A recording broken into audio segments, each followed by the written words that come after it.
So kabayan, good morning sa ating lahat. Good morning sa inyo. Once again, ito po ang inyong lingkod, Tio Neri.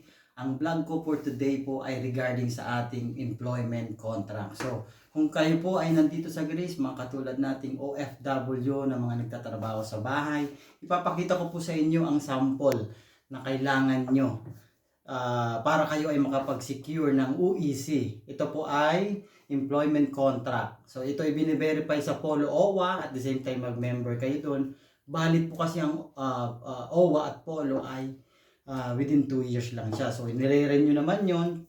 So kung hindi pa expire ang 2 years nyo, pwede kayong mag-acquire ng exemption. So papakita ko sa inyo, ito po yung ating pipilapan. Nakalagay dito, employment contract, ang pangalan ng employer, address, ID number kung saan inisyo, telephone number or mobile number ng kanyang contact. Then tayo po ay as a worker. Dito po ang worker, dito ang birth of date, father's name, mother's name, passport number, civil status, issue sa Pilipinas or dito sa Greece Embassy, address sa Pilipinas.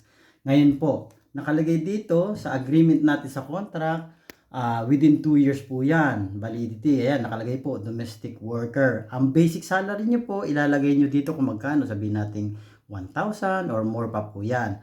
Ilalagay nyo rin dito kung meron kayong food allowance, kung wala naman, pwede po. Kasi sa ibang employer, nagbibigay sila like 100 euro, 200 euro, lagay nyo po dyan. Then, yung kanya pong address ng trabaho nyo, and then yung duties nyo, lalagay nyo dyan. Working period, kung 6 days kayo, and then per day po yan. Tapos ang rest day nyo, kung ilang araw po, isang araw at kalahati, ilagay nyo po dyan.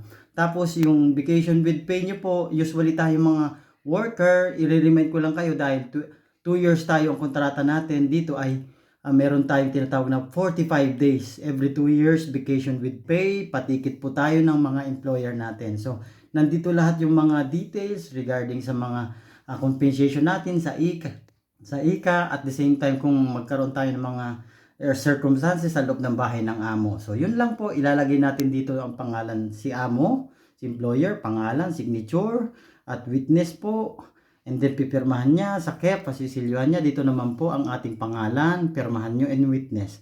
So pasisimboluhan po ito sa KEP kung saan sila malapit, halimbawa sa Kipisya, Gilipada, Bula, Nia Eritrea, at kahit saan pa ang so. So, ito po yung ating kailangan ha. I-remind ko lang kayo, ito po ang kailangan para po makapag-seek kayo or makapag-verify kayo ng inyong employment contract. So, yan lang po. At the same time, hahanapin ko yung file ko para ilalagay ko sa kalati, sa comment section, itong file na to, na which is pwede nyong makuha sa akin. So, sa mga gusto naman, pwede kayo mag-drop by dito sa akin. I-comment nyo lang. Comment nyo po sa baba, ilagay nyo I need employment. O sabihin nyo lang employment. Comment nyo po employment. Isisend ko po ito sa inyo para magkaroon kayo ng kopya. Yan lang po. So sa mga bago pa lang dito sa Greece at gusto nyo makapag-alam sa ating mga impormasyon, i-follow nyo po ang aming page, Neri Maya TV, Travel and Tours, and YouTube channel.